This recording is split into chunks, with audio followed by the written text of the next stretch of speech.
ओम नमः शिवाय। हे भगवान शिव, सावन के महीने में जो सुहागन महिला यह एक काम कर लेगी उसकी हर मनोकामना होगी पूरी।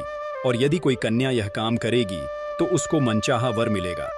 नमस्कार दोस्तों, स्वागत है आपका आपकी प्रिय चैनल महायुक्ति में।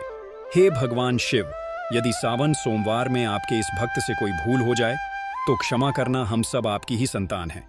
और जो इस वीडियो को लाइक करें उसके दुख दर्द और गरीबी को दूर कर देना लाइक जरूर करें। सावन की हार्दिक शुभकामनाएं दोस्तों। सावन सोमवार के पवित्र दिन में यहाँ पर बांधे एक जोड़ी हरी चूड़ी 24 घंटे के अंदर में देखें। चमत्कार। सावन का जो महीना होता है मर्यादा एवं यह भक्ति का महीना होता है, भक्ति का माह होता है। सावन के पूरे महीने पर भगवान भोलेनाथ जी का नियंत्रण माना जाता है। कालों के भी काल कहे जाने वाले महाकाल शिव शंभू को सावन का महीना बहुत ही खूबसूरत लगता है। इस समय सूखे पड़े बंजर, सूखे पड़े बाग खिलखिला उठते हैं। चारों ओर हरियाली ही हरियाली दिखाई होती है। सावन का महीना लड्डू गोपाल श्री कृष्ण को अति प्रिय है। अपने बाल गोपाल रूप में भगवान लड्डू गोपाल वृंदावन में सावन में स्नान अवश्य करने आते हैं। श्री कृष्ण सखियों के साथ मिलकर वर्षा आदि में स्नान करते हैं और नृत्य आदि करते हैं।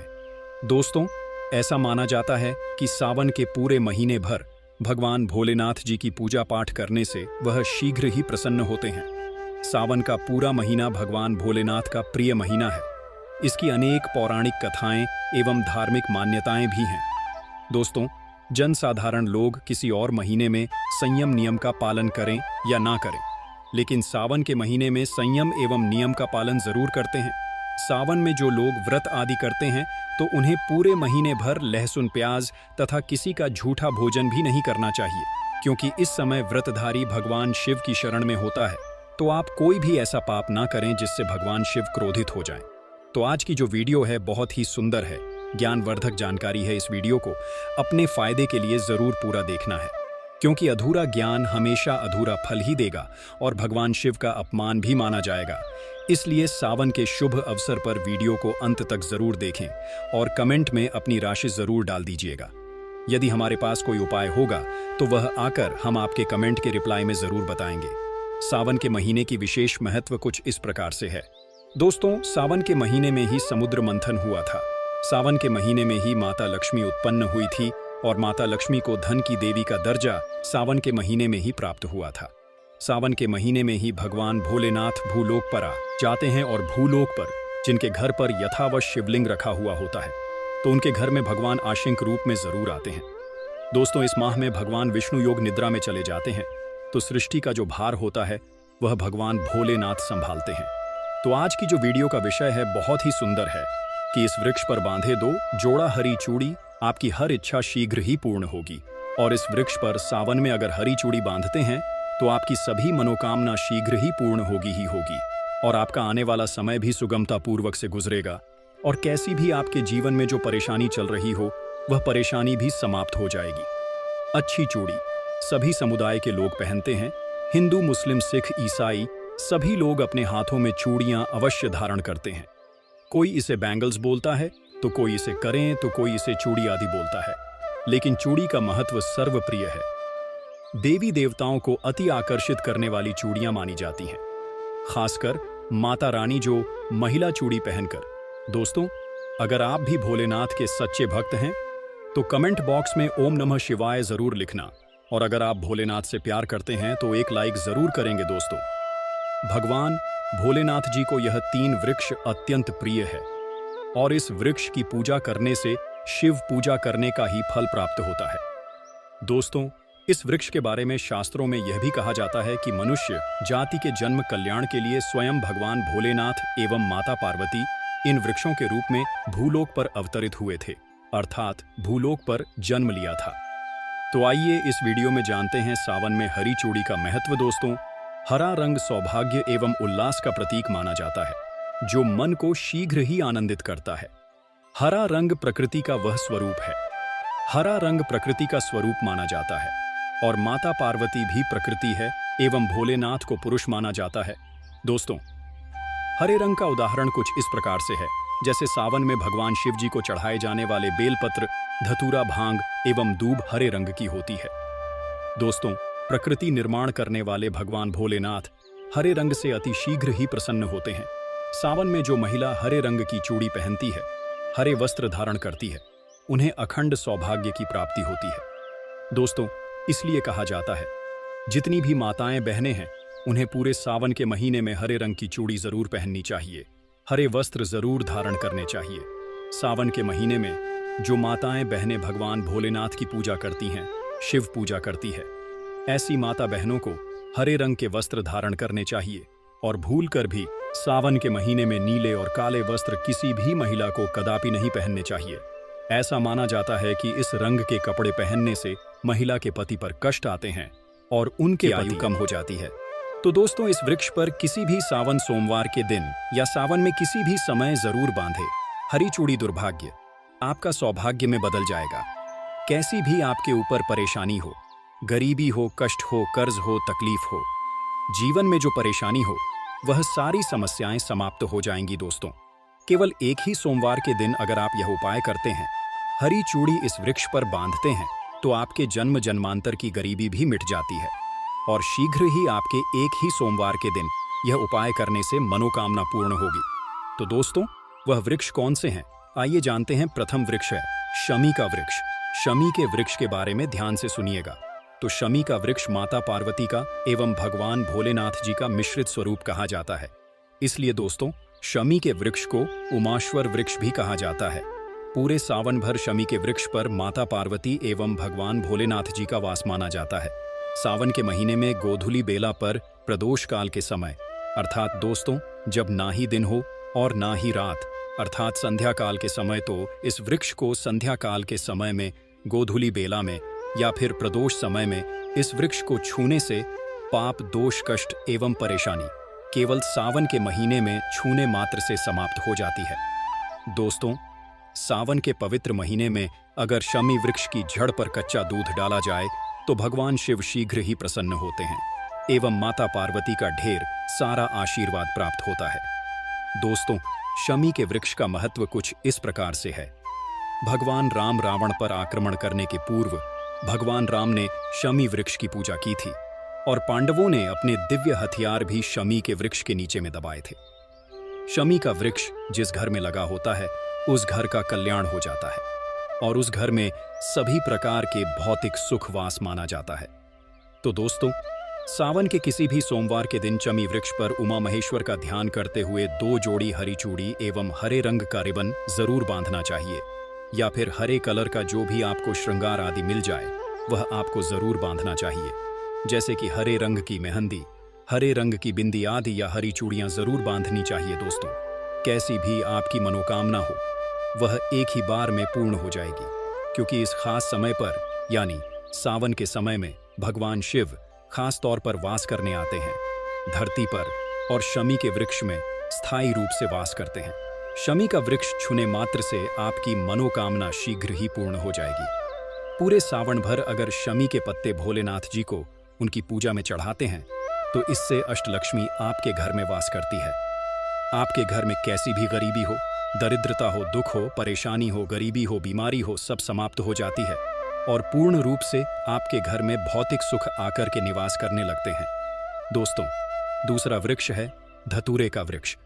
धतूरे का वृक्ष भगवान भोलेनाथ के उग्र रूप काल भैरव के अंश से उत्पन्न हुआ है। ऐसी मान्यता है कि शिवलिंग पर धतूरे के पत्ते या पुष्प फल चढ़ाने से राहु, केतु एवं शनि के कुप्रभाव समाप्त होते हैं। धतूरे के वृक्ष पर सावन के किसी भी सोमवार के दिन अगर 2 जोड़ी हरी चूड़ी बांधे तो शत्रुओं से छुटकारा मिलता है एवं शत्रुओं का सर्वनाश होता है। और दोस्तों, सावन सोमवार के दिन धतूरे का वृक्ष छूने मात्र से भगवान शिव आपके घर में दौड़े चले आएंगे।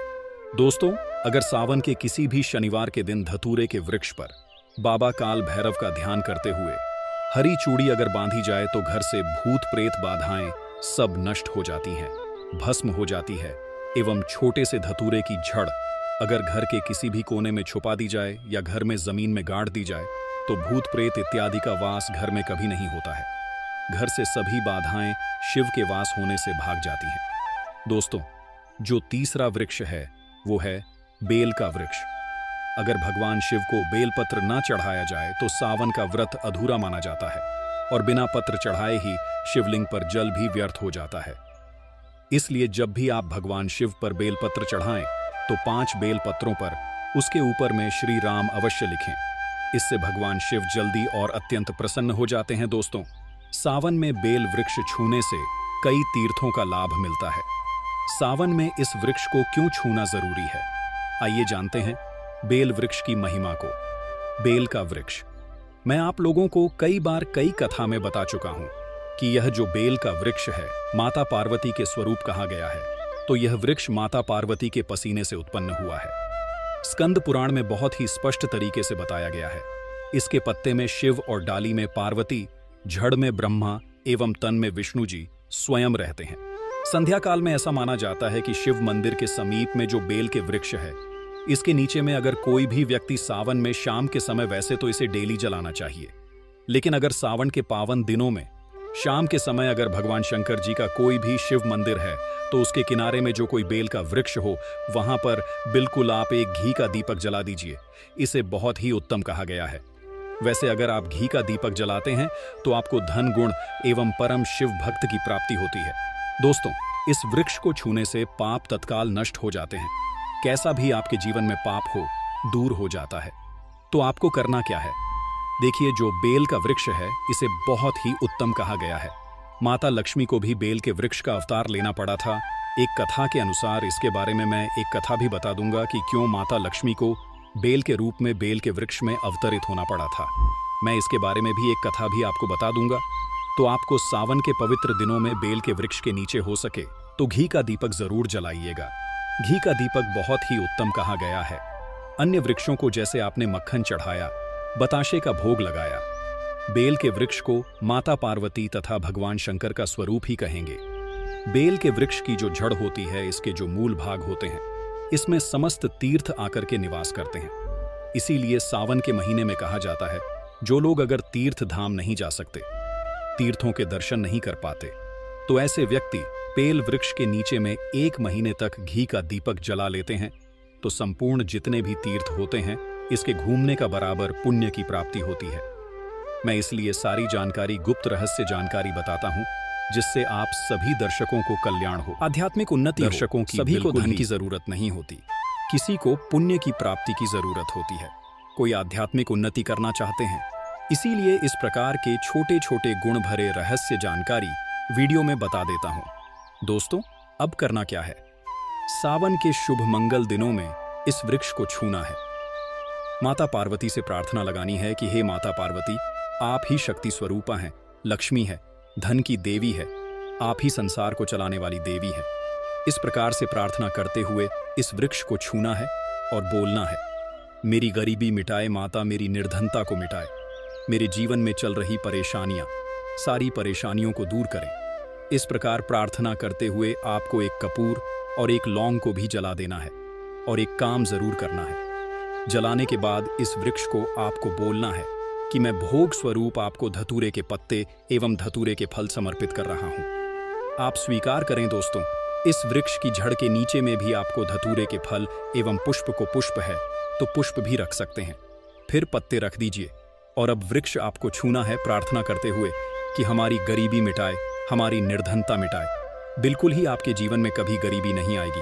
और एक प्रार्थना जरूर करना है, किसी की हाय लग गई हो, बद्दुआ लग गई हो, किसी का दोष लगा हो, जिसके कारण हमारी आध्यात्मिक उन्नति नहीं हो पा रही हो, तो आप जो है हाय बद्दुआ एवं किसी का दोष लगा हो, उसे तुरंत दूर करें।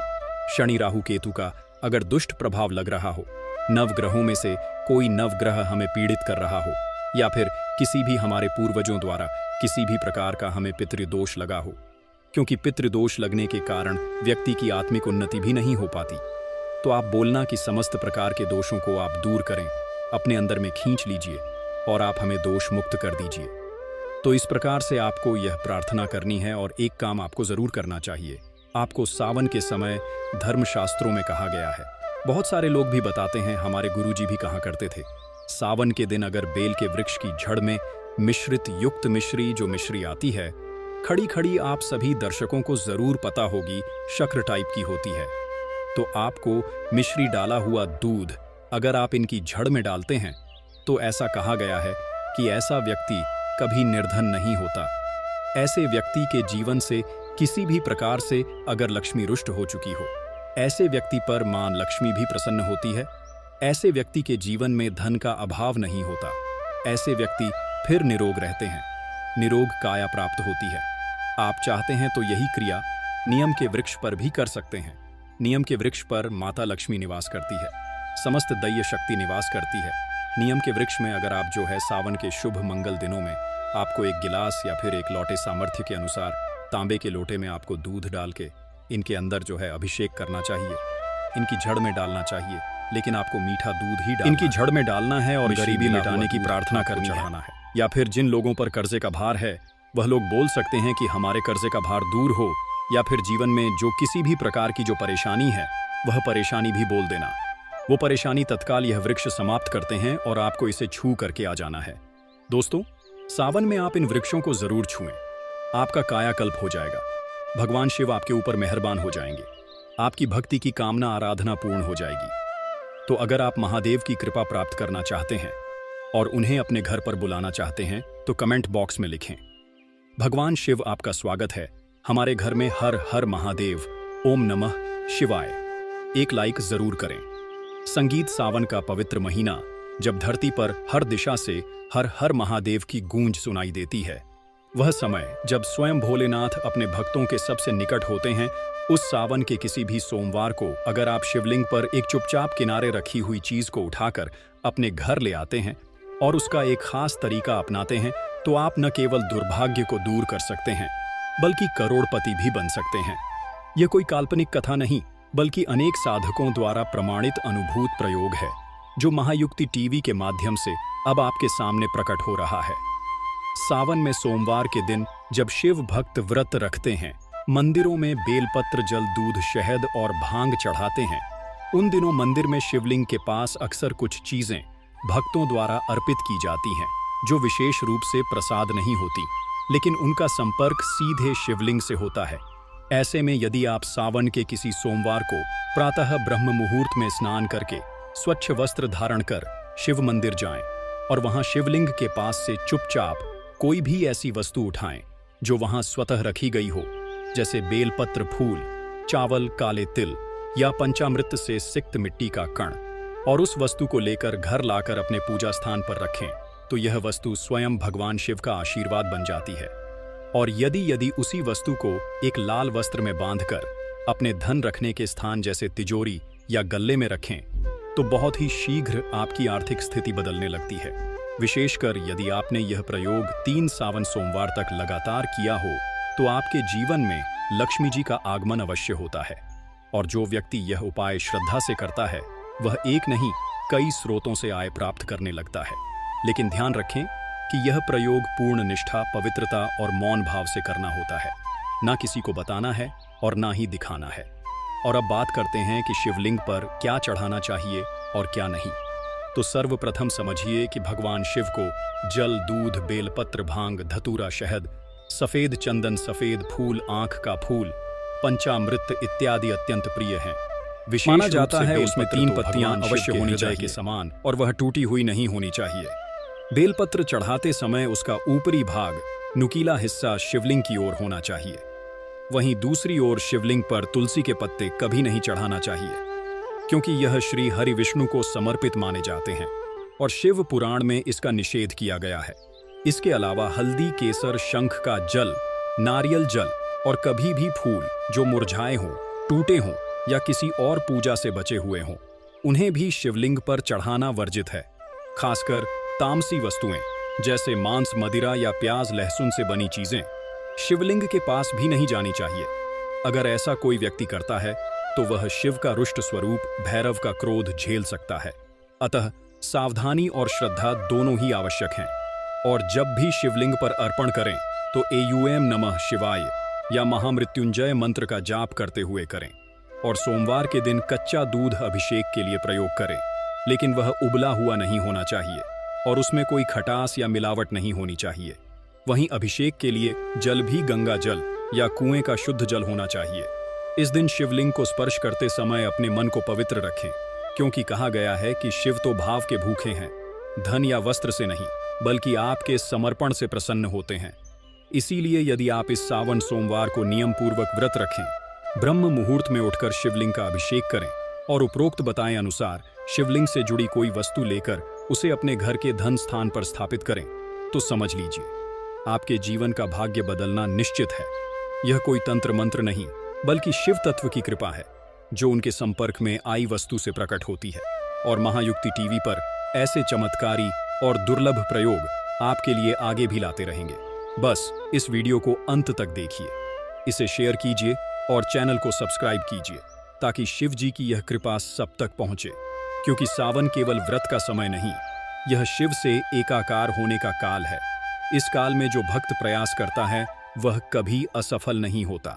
इसलिए आज ही शिवलिंग से उठाकर वह एक वस्तु अपने पास रखें जो आपके भाग्य को चमकाए और आपको बना दे करोड़ों का स्वामी। क्योंकि जब स्वयं त्रिलोकीनाथ की कृपा होती है तो असंभव भी संभव हो जाता है। सावन के सोमवार को जब सूरज की पहली किरण शिवालय की ध्वजा पर पड़ती है, तब उस पल को अगर कोई भक्त सही अर्थों में साध ले तो वह पल केवल क्षण भर का नहीं रहता, वह तो उसके जीवन की दिशा बदल देता है। और इसी पल में यदि वह भक्त, जैसा हमने पहले बताया, शिवलिंग के समीप रखी हुई किसी भी एक दिव्य वस्तु को उठाकर उसे गंगा जल से शुद्ध कर लाल वस्त्र में बांधकर अपने घर की तिजोरी, अलमारी, धन रखने के स्थान या दुकान के गल्ले में स्थापित कर देता है और उसके बाद को देखकर केवल एक बार उसी ओम नमः शिवाय का 108 बार जाप करता है, तो धीरे धीरे वह वस्तु सजीव प्रतीक बन जाती है शिव की शक्ति का।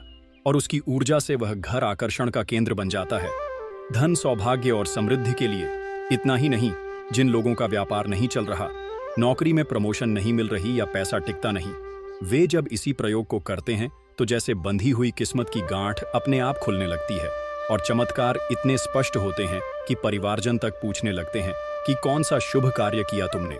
यह कोई तिलिस्म नहीं, यह स्वयं शिव के त्रिनेत्र की वह दृष्टि है जो जब किसी पर पड़ती है तो उस व्यक्ति की पहचान तक बदल जाती है, उसके शत्रु मित्र बन जाते हैं, बाधाएं अवसर में बदलने लगती हैं और जीवन वैभव से भर जाता है।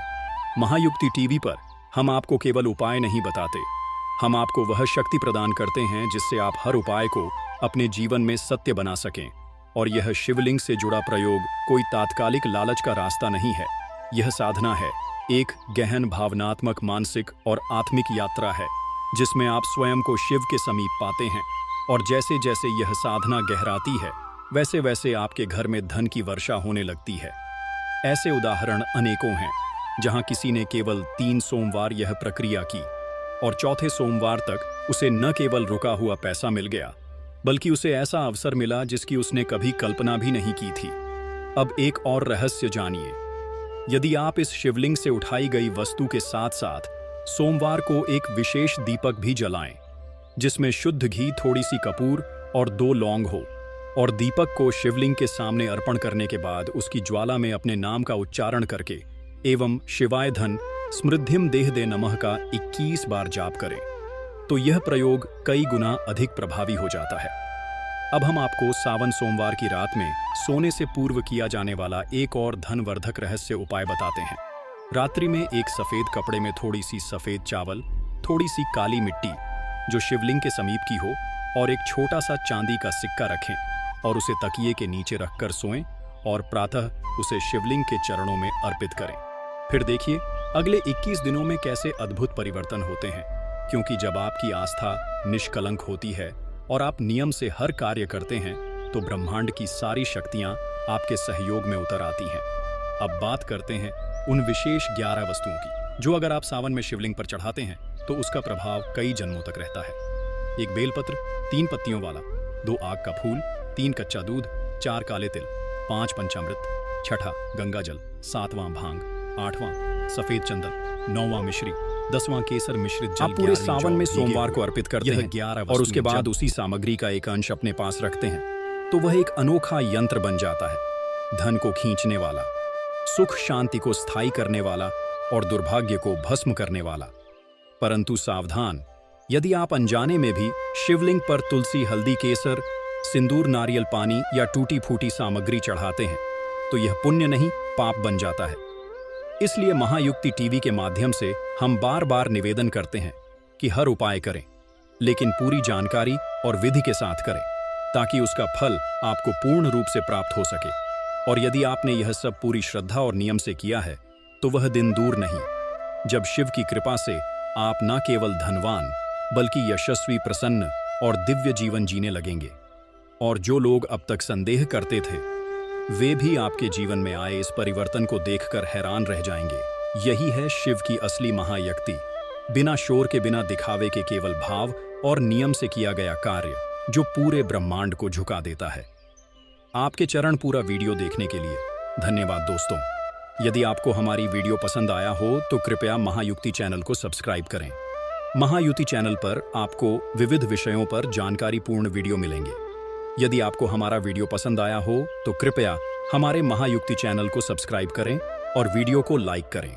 आपके विचार और सुझाव हमारे लिए महत्वपूर्ण है, इसलिए कृपया कमेंट में अपने विचार साझा करें।